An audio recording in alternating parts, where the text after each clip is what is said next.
Andrew Holness sets the bar and the chain gang struggles. The malady of PNP missteps. There's a lot of missteps by Marky G and the chain gang. A lot of missteps are going on. Welcome to Skywalker channel, where good coffee makes bad people feel bad. But that's not a bad thing, is it? Don't forget to like, share, and subscribe to keep the conversation alive, people. Keep the conversation alive and the coffee brewing. Now, let's talk about leadership, vision, and the fine line between good intentions and good governance. Today, I am diving into some recent political proposals that have sparked debate, and I'll be drawing a sharp contrast with the leadership of Andrew Holness, who continues to set the bar high. Okay? It is obvious that the JLP does have the heavy artillery in this battle. They have a star studded lineup with players that can each stand up for themselves. It is a far cry from Golding support chain gang that do best not speaking.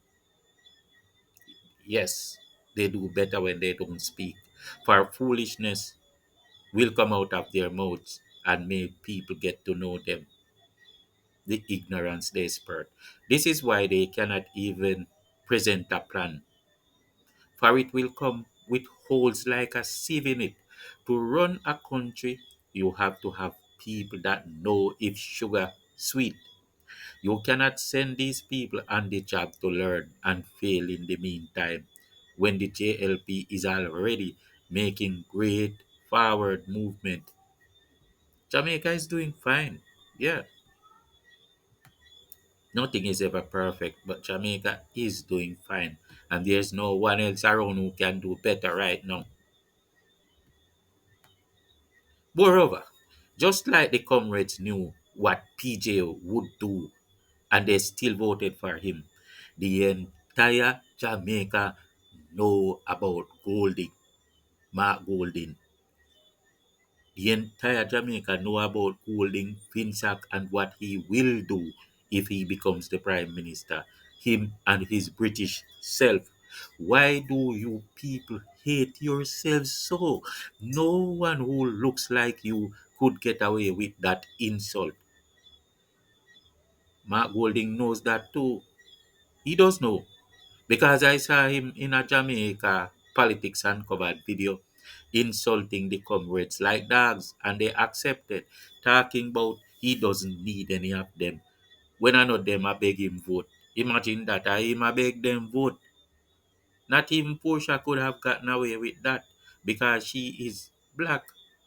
Black people, learn to love yourselves and stop selling out.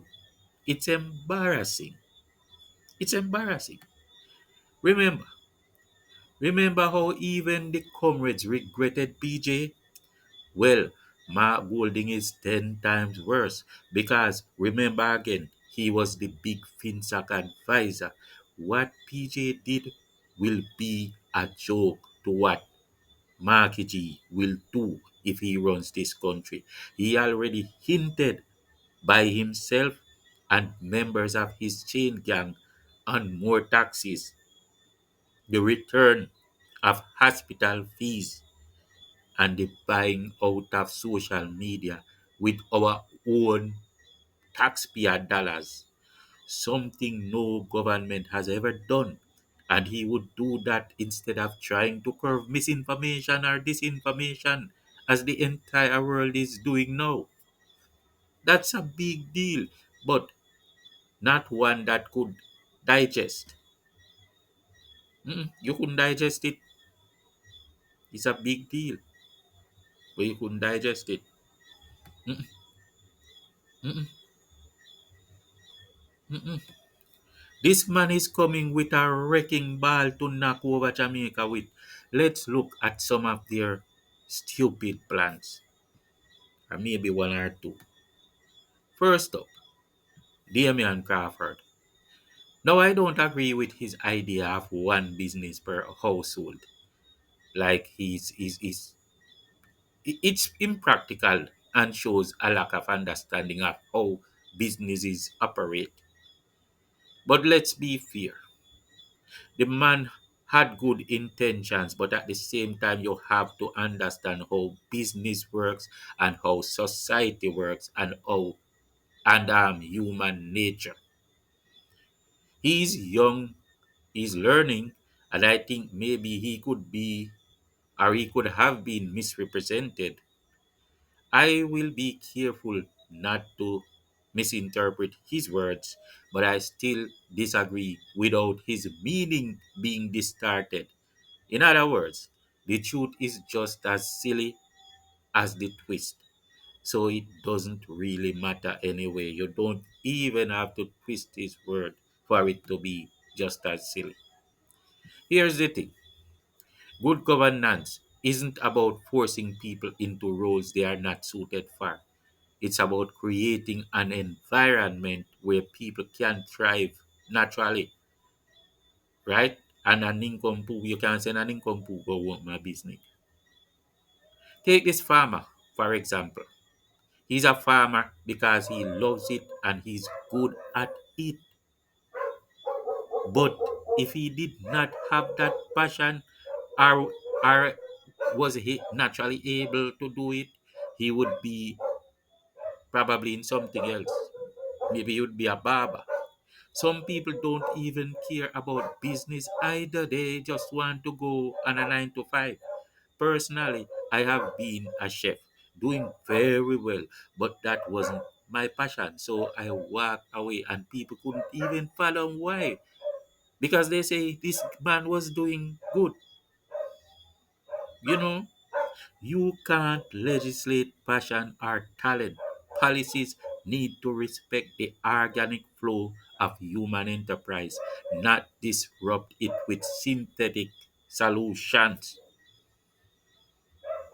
Now, let's talk about Julian Robinson's idea of using public funds to support vloggers. As a vlogger myself, let me tell you, this is not how it works. Vlogging is about creativity, authenticity, and connecting with your audience. You can't manufacture that with government money. And let's be real, who would they fund? Hmm? Their own propaganda machines? Eh? This idea is flawed from the start and reeks of potential corruption. Do they owe vloggers money? YouTube doesn't just, for example, monetize a person because that person wants to be a vlogger. They know that this person is a vlogger after the person reaches certain thresholds. And that time, that before, at that time when the person already proves himself, that person is free to monetize.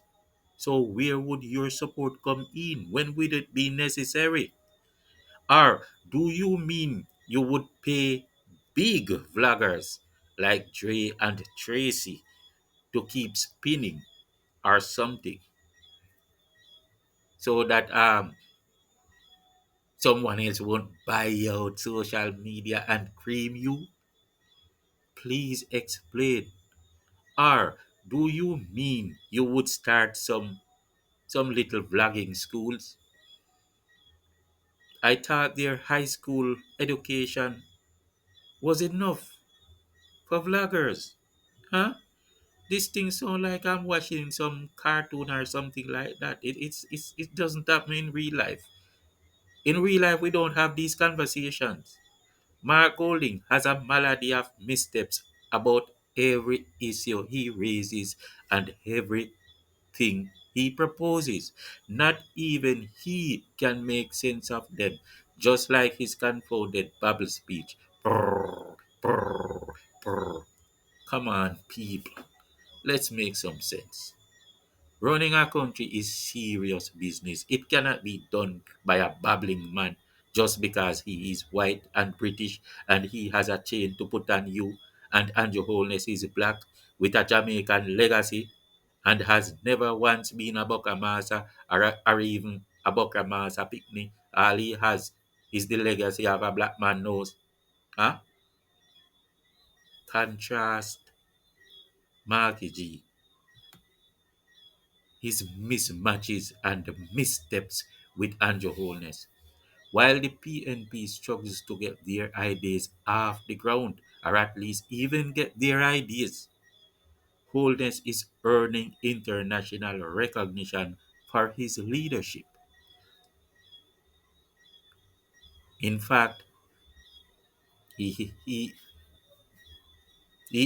he has been respected as the best government among his peers in the entire region. Mhm.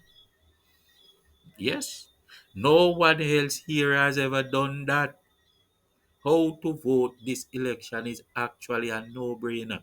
Andrew is stabilizing the economy, reducing unemployment, and showing the world what Jamaica is capable of.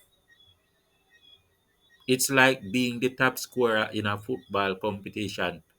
When you are that far more advanced, the gap speaks for itself. I've been there before and I know how it feels to rise above the noise. You know that you are the best. So, my people, let's keep the conversation going. What do you think about these sickhead PNP cartoon proposals? Are they well intentioned but misguided? Or do they signal deeper issues? Drop your thoughts in the comments and don't forget to like, share, and subscribe. Together, we'll keep shining a light on what matters. But just think on these things, my people. Peace out.